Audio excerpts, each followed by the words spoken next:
a publisher might be small on your network, but they might be very big in another one. So you're overlooking a potential great publisher to have because you didn't take the time to create a better relationship with them. You're listening to the Affiliate Marketing Podcast, powered by Affiverse, ultimate destination for affiliate program news, insights, growth opportunities, partnerships, and affiliate program strategy. Welcome to this week's Affiliate Marketing Podcast with me, your host, Leanne Johnston. And today I've got George Barbosa from We Can Track, which is a really cool tool for publishers, on the podcast with me this week. And we're going to get really deep into data, into what publishers should be doing right now in the crazy marketplace that we are facing as this new iteration of the internet and AI comes to the fore. And just getting really deep into what's happening in the affiliate space right now. So George, welcome onto the podcast. It is such a pleasure to have you here. Thank you so much for being here. Say a quick hello to everybody that's listening and tuning in. Tell us a little bit about We Can Track, and then we'll get on to the questions and answers for this interview. Thank you, Lee. It's a pleasure to be on the podcast with you. I've been looking forward to it. And just a quick introduction. I'm George from We Can Track, as you've mentioned. We Can Track is a publisher conversion tracking, attribution, and integration tool, which provides publishers with an all-in-one dashboard and reporting and several advanced features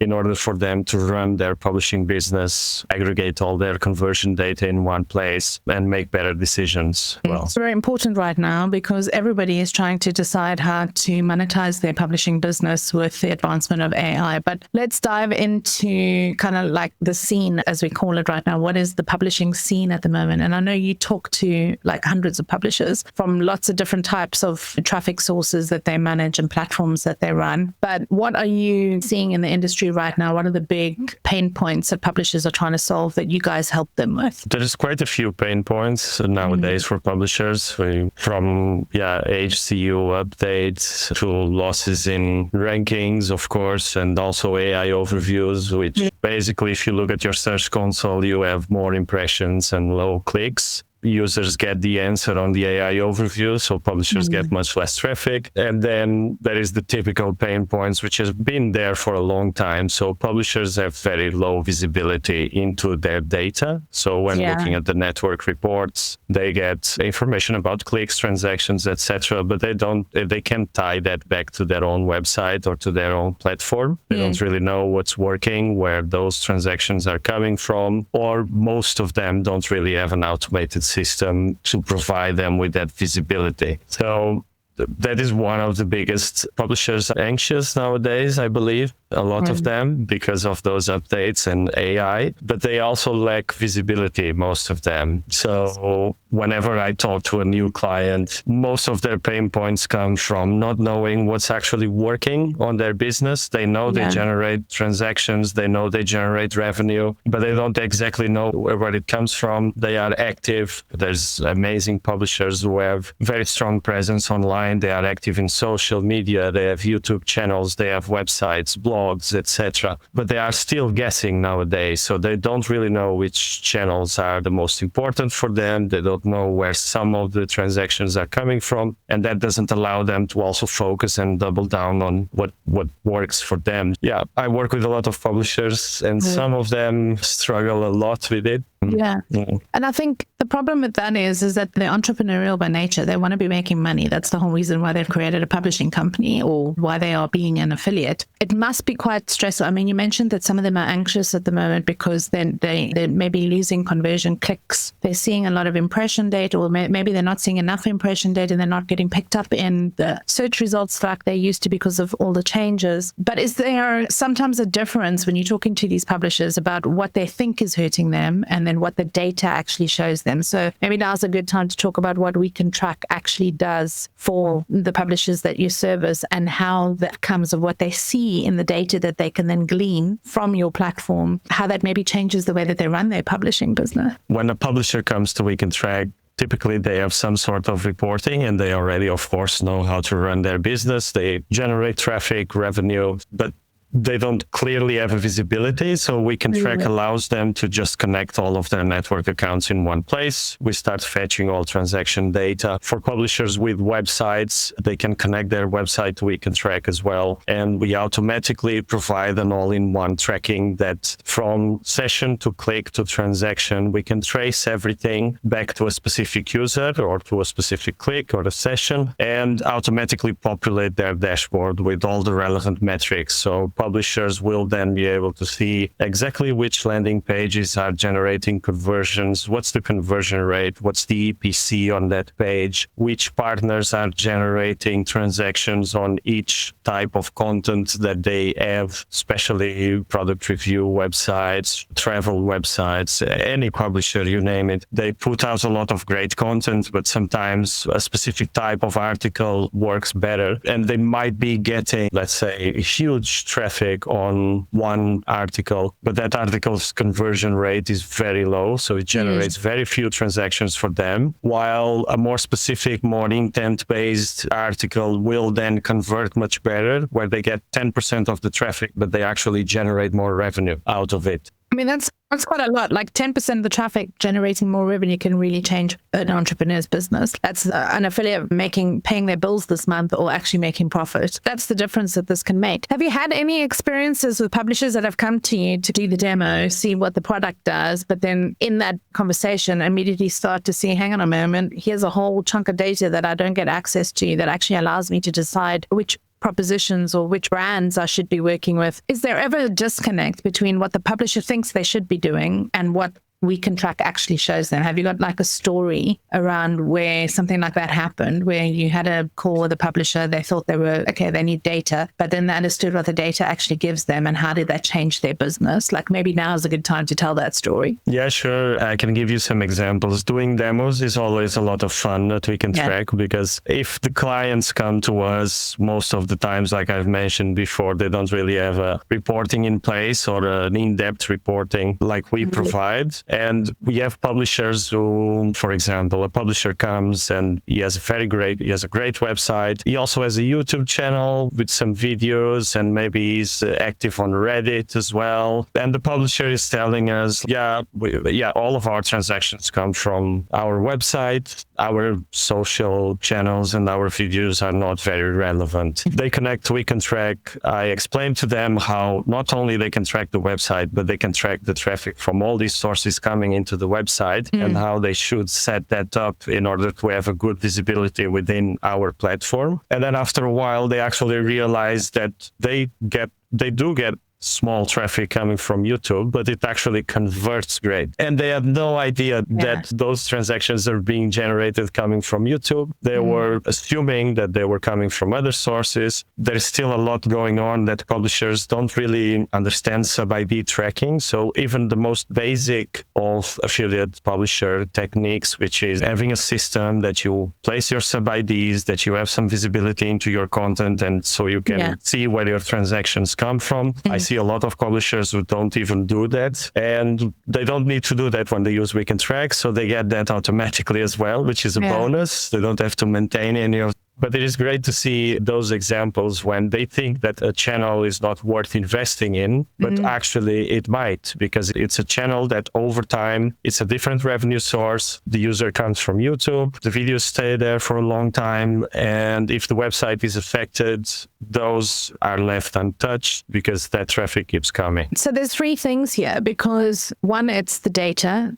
that gives you the business intelligence that you can actually figure out where you need to be spending your time and your money instead of spinning your wheels and getting nowhere fast. But there's also the administrative lift, because I can't think of anything worse than spending half my day creating an Excel spreadsheet with sub-IDs in to tell me which piece of content is actually converting. With a click of a button, the platform can do that. But then the third factor, and I'm hoping that affiliate managers are listening to this as well, because even though we're talking about a tool for publishers, if you're an affiliate manager and you pay for your top 50 affiliates to have We Can Track every month, all of a sudden you have insights on exactly where your budget should be spent within those publishers' ecosystems. So now you no longer need to be in the top 3 placement if actually their YouTube videos is where the conversion is happening. So go and commercially negotiate with them to spend money on the places where their conversion rate is higher. So it almost it's twofold. One, for the publisher, it allows them to make more money with their business and to get a little bit more clever about how they commercialize their traffic. And secondly, to the affiliate manager, it allows you to actually spend your budget more wisely, even if you are fitting the bill for the platform. Like I don't know what the price points are, and maybe we can talk about that now, but it seems to be a no-brainer why publishers should have tools and tech like this in their business, especially if they're looking to scale across hundreds of programs, different geos, different traffic sources. Because originally when I looked at the product, I'll be honest, I thought, yeah, this is great for content affiliates, but now you're talking about multiple traffic sources, multiple platforms, and they all track into the one dashboard for the partner, which gives them that like second and third level of data that they would never see in just a traditional affiliate program. Yeah, exactly. That there is also a lot of affiliates that focus on content quantity instead of content quality, and they spread out their links everywhere. They try out all these different channels, but they have no idea what works. And especially nowadays, these type of visibility and affiliate conversion tracking for publishers, for their transactions, I believe it will eventually become an industry standard. Publishers need that. They want to be able to compete if they want to be able to grow and scale and also adapt to all of these changes. Because let's say you lose your traffic because of an HCU update, but you have a great website, you have great content, which was converting great for years, but SEO was your business model, basically. Many affiliates were like SEO was their only business model. If they have this visibility, we have now a lot of affiliates going into paid traffic to mitigate the loss of that organic revenue. Paid traffic also gives them more control. They know they can control their budget, they know what to spend, and with We Can Track, they can track that automatically. So I think anybody doing paid media without having a tool like this is really taking a risk because they're spending money up front. SEO is different. You can take time to see if an article lands or not, and it doesn't cost you anything to publish that. It costs you some time and resource, but with paid media, you're already footing the bill and your cash flow gets impacted because you've got to put the money down first to see what's working. And if you can't tell what's converting, you're basically throwing money at a wall and hoping for something to stick. Yeah, exactly. And there is also new platforms. And for example, traditionally, a publisher would run paid media in Google Ads. Nowadays, audiences go to different platforms as well to get their answers. So they go to Reddit. Many of them go to Pinterest. Some of them convert on TikTok. And publishers can now push all this conversion data to those tools. So if you're a publisher, you need tracking because you need to be able to optimize campaigns based on real commission data. You need to be able to use strategies that get you ahead on those ad platforms. So if you have conversion data in your ad platform, you can use CPA, ROAS, bidding strategies, and you can try to scale. So yeah, I would say that is definitely essential. I've seen a lot in the past publishers optimizing for clickouts on their pages, for example. So they were running some paid traffic. They were never investing too much in it because they were optimizing for clickouts. They were calculating, all right, this is profitable. But basically your campaigns are optimizing for a metric that's realistic, let's say, is even a little bit false because you might have a lot of clickouts, but your conversion rate is low. So you should optimize for actual revenue. Then the platforms know exactly who in their audience is purchasing the product, how much revenue you're making, and you can, of course, scale better that way. So from a business perspective, this makes sense. If you're a publisher and you're running a couple, even one or two or many different channels, it makes sense to aggregate all of this into one single source of truth because the insight that you get then is a lot more, I want to say fallible, because obviously you have to trust what the data tells you, but if you're not seeing all the data, the story that you're then making your decisions on isn't correct in the first instance, so you might still be making the wrong decision. But the industry is changing, and I want to spend a bit of time on the macro picture because publishers are currently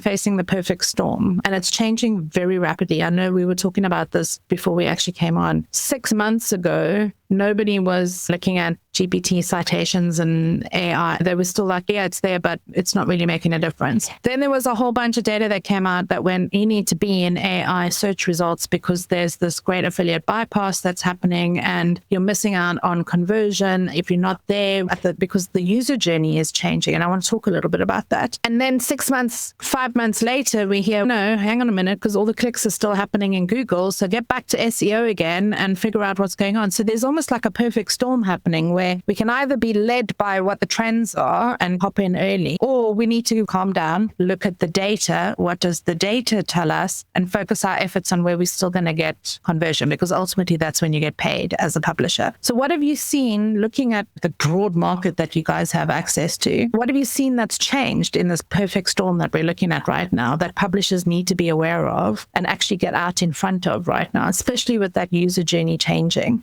We've seen a lot happening on the publisher side. The main change was actually publishers focusing more on paid traffic to their own websites, so they can then rely less on organic. But we've also seen publishers focusing a lot of optimizing their websites for LLMs, for citations, for AI overviews, which is relevant. But when you look at the overall traffic, Google is still king in organic traffic, of course, and also in paid traffic. But publishers are already preparing for that change. They are already having traffic as well, and that traffic converts really well. It is still a very small percentage. So there is traffic coming from ChatGPT and other LLM models to publisher websites. It is usually traffic that converts super well because it's high intent. So the user journey, like you've mentioned, completely changed, because in the past, the publisher would maybe go to 10 different affiliate websites or 5 to look for answers, to look for products. Nowadays, they get an AI overview. They go to one publisher website and they convert, because they trust what the AI overview or the citation has given them as a recommendation. So it's definitely important for publishers to focus on that. But I would say don't focus only on that aspect. You should rather focus on building great content. So putting out great content is still the key, because whether it's now for AI citations or if it's for organic traffic or for paid traffic, the most important thing nowadays is for publishers to have great content. There was a lot of publishers in the past that would put out a piece of content, more and less written, and they would just hope to get conversions. And they did, many of them. They got transactions. Users are now also more demanding. People want better content, more clear, more realistic as well. And yeah, I would say the content is the key for the publishers, and adaptation to what's happening. It is difficult sometimes for publishers to adapt. So it's interesting to hear about how publishers are pivoting and, changing the way that they work in their business in this perfect storm that we've been discussing. But what I'm interested in now is hearing, how does all of this impact some of the really big media publishers? Like, what do you do to help some of the really, really big media publishers get ahead of these things that are changing? For a lot of them, we of course provide them with the standard features and the standard reporting that we have. But we also have quite a few advanced features that, let's say if you're a big publisher, you have thousands of URLs on your website. There is one pain point that I forgot to mention before, which is broken URLs in your content, outdated links within your content. So they have affiliate link tester features within We Can Track via API, where they can automatically send batches of URLs to get tested. They can get detailed reports if a URL is broken, if a product is out of stock. They can take action on those as well. There is also monetization scripts, so you can monetize your content automatically. You can put out all the content that you wish. You have our script. We automatically monetize outgoing URLs and make sure that all the content is monetized and revenue is generated for every click that goes out to one of your partners. We are also working on something. We are thinking about an AI report as well for publishers, not in the traditional sense of how often you get mentioned by an LLM, because that is still not 100%, those reports, let's say. The answers vary. You can ask one thing today and another thing tomorrow, and it gives you different companies or different mentions. But we are more interested in how often does a LLM crawls your content. Is it daily? Is it hourly?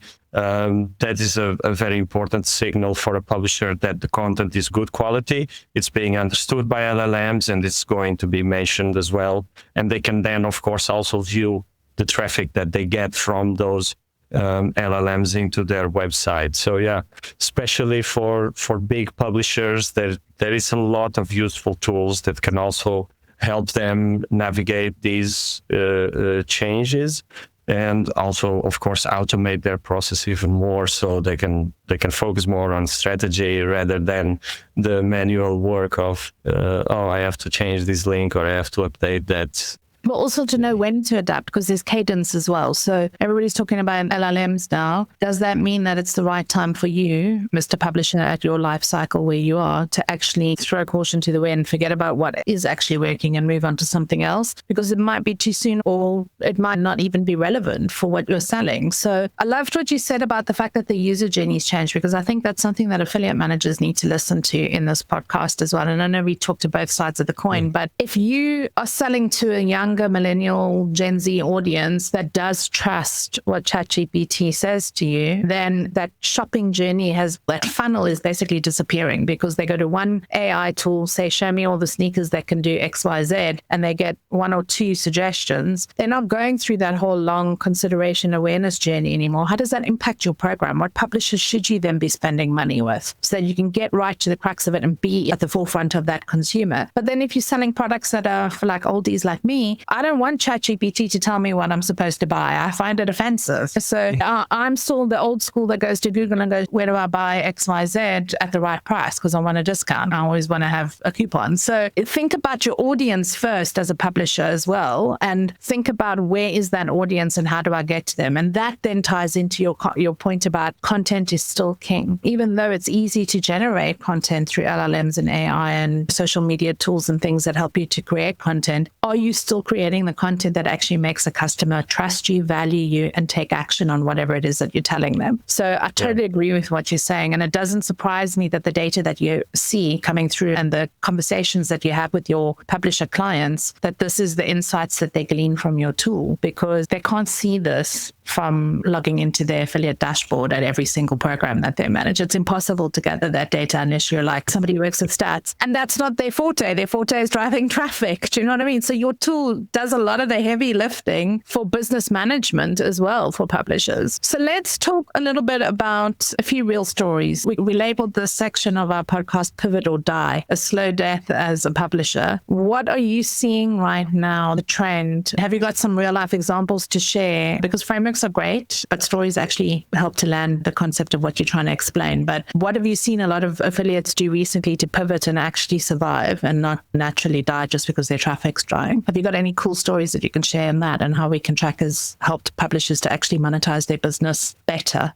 In the last years, a lot has changed. In the last 5 years, I've been working with publishers directly for 5-6 years. So I have publishers that I work for a very long time already. And 2-3 years ago, they were hit heavily. They lost 80% of their revenue, for example. And then they did the best thing that they could do because they had access to the data. So they were already using the system. They knew what was working before. They knew what's converting. So those publishers immediately took action. They improved their content further. And then they started running traffic to the content that converted the best from other traffic sources. And gradually we've seen, this is just some overall examples, like we've seen, for example, a publisher go from 80% of the revenue being generated from organic traffic to, after 3-4 years, 80% is being generated from paid traffic. Wow. They are generating more revenue overall, so the business is growing, and they've made this transition over the last year. So they've adapted. They continue to have great quality. They continue to put out great content, but they know what's working, and they are now relying on other traffic sources because they cannot rely only on one. There's a lot of experimentation going on, a lot of publishers trying out new platforms, publishers now trying to build also their brand. Super important nowadays that a publisher is not just a website or a forum or an application. A publisher needs to be a brand that stays top of mind within their audience, that starts with content, that ends with being top of mind when I want to go and look for a product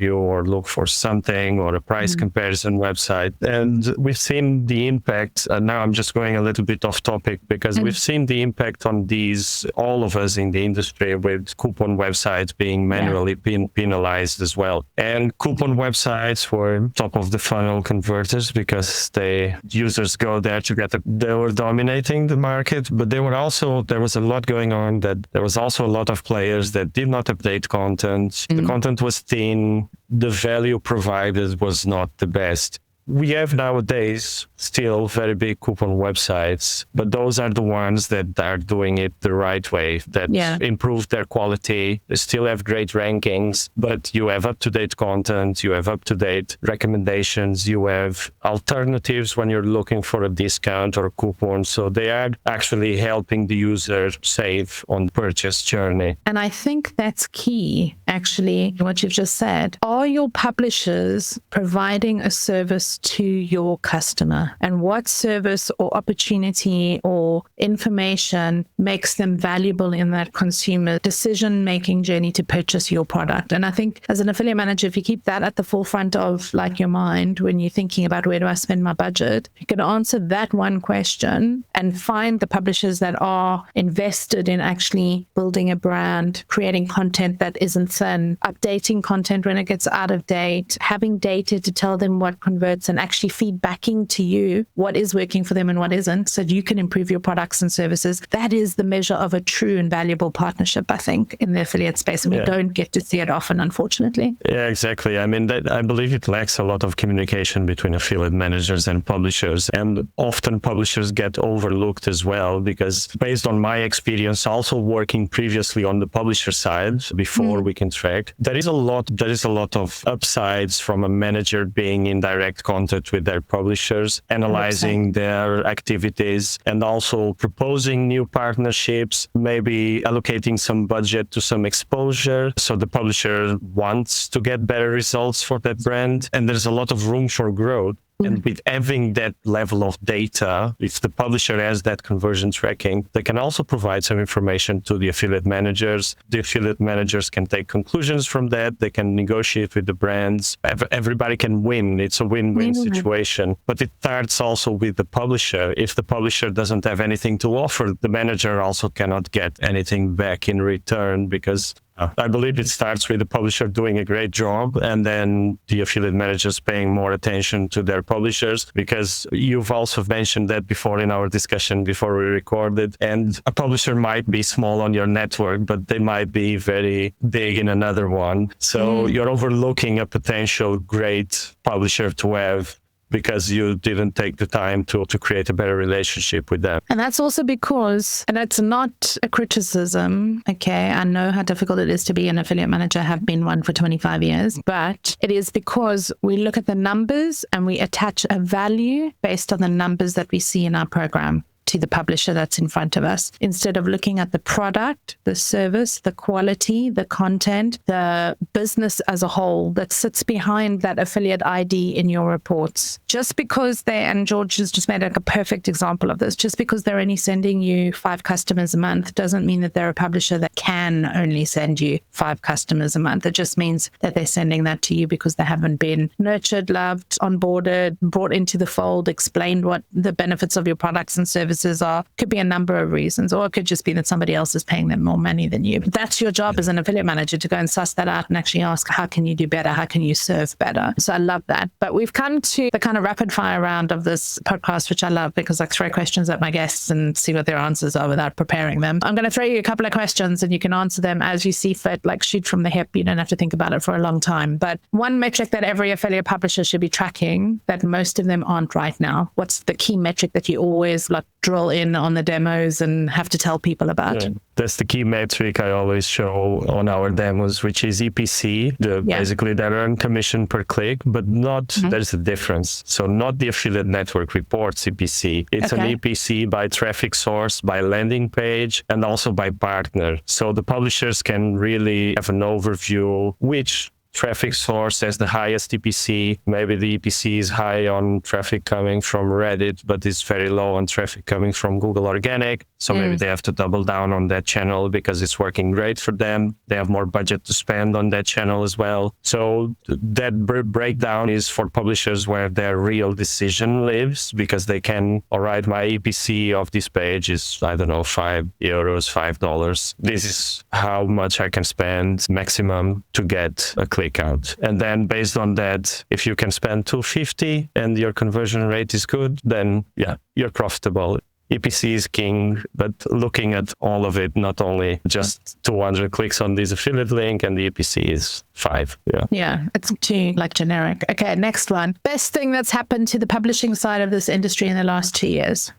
I believe that the best thing that's happened, there was a lot of advancements in conversion tracking, both from network sides and initiatives like AWIN, conversion protection initiatives, etc., which are looking out for publishers. There were great technological advancements, also with conversion tracking for publishers, like tools like We Can Track, which were not available 6-7 years ago. And also, I do believe that networks are taking publishers more seriously. We've seen better relationships already happening, and we do have publishers who are very close with their networks. That also comes from having a better network ecosystem, better tracking. Publishers generate more revenue. Yeah, so I do believe that was the best thing that happened in the last years, was all the tracking advancements, both publisher and network side, that really helps publishers grow. Fundamentally fixing the problems, the broken gaps, and the data analysis. Okay, what about the worst thing? What's the worst thing that's happened on the publisher side recently? We've touched on that, HCU updates and AI overviews cannibalizing the traffic, more impressions, less clicks, less revenue. Yeah. But I would say that was the worst so far in the last 3 years. We don't know what's happening tomorrow, but True. Okay. Biggest myth in affiliate marketing data that drives you absolutely mad? There's 2, actually. Biggest myth is affiliate marketing is a side hustle. You see a lot of that on the internet still, which drives me crazy because affiliate marketing is... It's a business, is a channel, billions of dollars. And also that drives real value to brands, and that you have publisher companies who are huge. That is one of the myths that for a person who doesn't really know what affiliate marketing is, that drives me a little bit crazy. And then also publishers thinking that affiliate network reports are enough for them, and that having some sort of internal reporting is enough for them to make proper decisions and scale. Whether it's with a tool like ours, any other tool, or you build your own infrastructure, you need visibility. So that is also a myth that publishers, I get all this transaction data from the network. This is enough. I know what to do. No, you don't. Yeah, no, you don't. Okay. One thing you wish brands understood better about how publishers actually work. I think there's still a disconnect between what we expect, what we think, and what actually happens behind the scenes. I work mostly with the publisher side, but I've had experience also working with the brands. And I wish brands would understand exactly what you've previously mentioned, that a publisher who sends you fewer clicks but better qualified traffic is probably worth 10 times more than one that floods you with volume but has very low conversion rate and the audience is not the right one. So you might be able to grow exponentially more with that small publisher that looks small, but where the traffic is actually super relevant. Okay, last one. What does a successful publisher look like in 2027 in one sentence? I'm asking for your crystal ball moment now. They own their audience. They know exactly which content and channel drives revenue, and they are not dependent on any single traffic source to keep their publishing business alive. So it's basically a publisher who diversifies. I love it. And I would actually say flip that on its head and say the same thing for affiliate managers, and you've got a winning relationship waiting to happen. George, it has been an absolutely pleasure to have you on the podcast today. You've shared some incredible nuggets of wisdom, which for both sides of the coin, the publishers that listen to this, the affiliate managers that listen to this, everybody can learn from this episode. And data is becoming pretty sexy as far as I'm concerned. If you're running a business, you really can't operate now without it. So it's been a pleasure to have you on the podcast with me this week. Thank you for joining us and for sharing the information and the stories that We Can Track is helping publishers to do around the world. And yeah, just really excited to see what happens next. It was a pleasure, Leanne. Thanks a lot for having me here. I'm spending so many hours at my desk and I'm not seeing results. What am I doing wrong? That's one of the smartest questions you can ask. Listen to the Affiliate Marketing Podcast for a start, and go to affiversemedia.com for all the support, optimizations, and inspiration you'll ever need to scale your affiliate program to the stars. What's that website again? affiversemedia.com. affiversemedia.com. affiversemedia.com.